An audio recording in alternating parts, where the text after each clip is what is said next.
শেখ হাসিনা যারা ধর্ষণ করতো তাদেরকে পুরস্কৃত করতো, আর সেই জন্য ধর্ষণ বেড়ে গিয়েছিল। ধর্ষণ আগেও হতো, অনেক কম শোনা যেত, কিন্তু শেখ হাসিনার সময় এটা পরিণত হলো গণধর্ষণে। আজকের এই বিচার অনুষ্ঠানের সম্মান জানাচ্ছি প্রথমে আগামী আমাদের ভারপ্রাপ্ত চেয়ারম্যান জনাব তারেক রহমানকে, যিনি এই আসিয়ার পাশে ছিল। ডক্টর মনিরের বিচার হয়েছিল, ফাঁসি হয়েছিল। এই ফাঁসি হয়েছিল জন্য তখন কিন্তু এতটা বেড়ে ওঠেনি এই অত্যাচার, নির্যাতন, নারী নির্যাতন। আর আজকে এই শেখ হাসিনার সময় থেকে এটা বেড়েছে। ধর্ষণ আগেও হতো, অনেক কম শোনা যেত, কিন্তু শেখ হাসিনার সময় এটা পরিণত হলো গণধর্ষণে। আর বেড়েছিল কেন? বিচারহীনতার সংস্কৃতির জন্য এই দিন এগুলা বেড়েছে। কারণ শেখ হাসিনা যারা ধর্ষণ করতো তাদেরকে পুরস্কৃত করতো, আর সেই জন্য ধর্ষণ বেড়ে গিয়েছিল।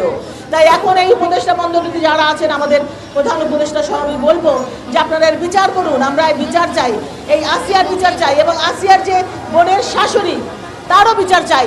এই আসিয়ার বোনের শাশুড়ি একজন নারী, এই নারী নামের কলঙ্ক। এইরকম কিছু কতিপয় নারীর জন্য আমরা নারী সমাজ অপমানিত হচ্ছি। সুতরাং আমি মনে করি এই নারীকেও ফাঁসিদের কাছে ঝুলানো দরকার। এই যে হিটু শেখ, এই আসিয়ার বোনের যে শ্বশুর এবং আসিয়ার স্বামী, তাদেরও আমরা ফাঁসি চাই। এবং এই যে বলছেন এখনকার সরকার যে 180 দিন বা 3 মাস 6 মাস লাগবে তদন্ত শেষ করতে। কেন তদন্ত শেষ করতে 3 মাস লাগবে, 6 মাস লাগবে, 180 দিন লাগবে? যে তদন্ত তাৎক্ষণিক আপনারা রিপোর্ট পেয়ে গেছেন, যে এই আসিয়ার বোন যেখানে প্রমাণ, আসিয়ার শাশুড়ি, আসিয়ার বোনের শাশুড়ি যেখানে প্রমাণ, কেন তাকে তাহলে আপনাদের দেরি করতে হবে? আমি তো মনে করি 3 দিনের মধ্যে এই ফাঁসির কাজটা ঝুলানো উচিত এই দর্শকদের। আপনারা 180 দিন দিয়েছেন, ঠিক আছে, কিন্তু 3 দিনের মধ্যে যদি ফাঁসি না দেন তাহলে তো এটা ঝুলে যাবে। আমার এর মধ্যে অনেক ধর্ষণ শুরু হবে। আমরা গতকালকে দেখেছি শেরপুরে একটা 8-9 বছরের বাচ্চা ধর্ষিত হয়েছে, কারণ এই আসিয়ার ধর্ষকের বিচার হয়নি জন্য। গতকালকে দেখলাম কুমিল্লা জেলার কাঁচলাইশ অথবা পাঁচবিবি থানার একজন বয়স্ক মহিলাকে ধর্ষণ করে ফেলে রাখা হয়েছে। কি কারণ এই ধর্ষণের বিচার হচ্ছে না জন্য।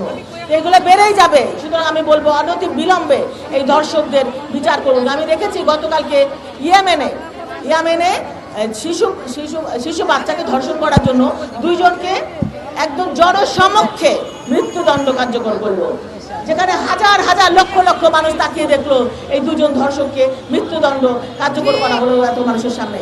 তাহলে কেন আমাদের দেশে এই কার্য এটা প্রতিফলিত হবে না? আমি আশা করব এই হাজার হাজার কোটি কোটি লক্ষ জনতার সামনে এই ধর্ষকদের ফাঁসি কার্যকর হোক, এবং এই সূচনাই হোক এই আসিয়ার ধর্ষকের বিচার করে। আমি আশা করব যে মাগুরা সহ সারা বাংলাদেশের জনগণের সামনে এই আসিয়ার ধর্ষকের ফাঁসি কার্যকর করা হোক। জনগণের সামনে কিসের জেল? আমরা জেলে ঢুকাই দিবেন, জনগণ অন্ধকারে ডুবে যাবে, তারপর আস্তে আস্তে ভুলে যাবে, সেটা হবে না।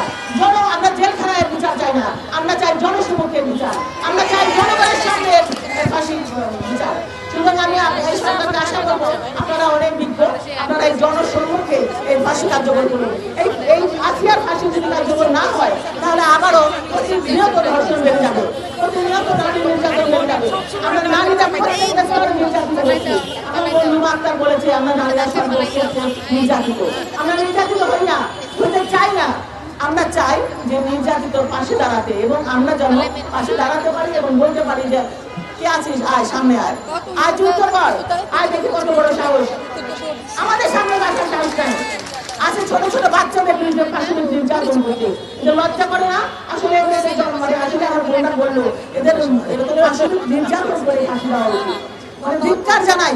আমাদের প্রত্যেকের ঘরে এরকম শিশু সন্তান আছে, আমাদের নাতি নাতনি আছে, তা আমরা কি তাদের কথা চিন্তা করি না? এই যেটা করলো আসিয়ার বোনের শ্বশুর, যদি দেখতো অন্ধকার ঘরে তার মেয়ের সঙ্গে করেছে তাহলে কি হতো? তাহলে আসিয়ার শাশুড়ি কেন এটা বিচার করলো না? কেন আসিয়ার শাশুড়ি নিজে তার এই কুলাঙ্গার সন্তানকে কেন জন্ম দিল? কেন আসিয়ার বোনের মতো স্বামীর মতো সন্তানকে জন্ম দিল আসিয়ার বোনের শাশুড়ি?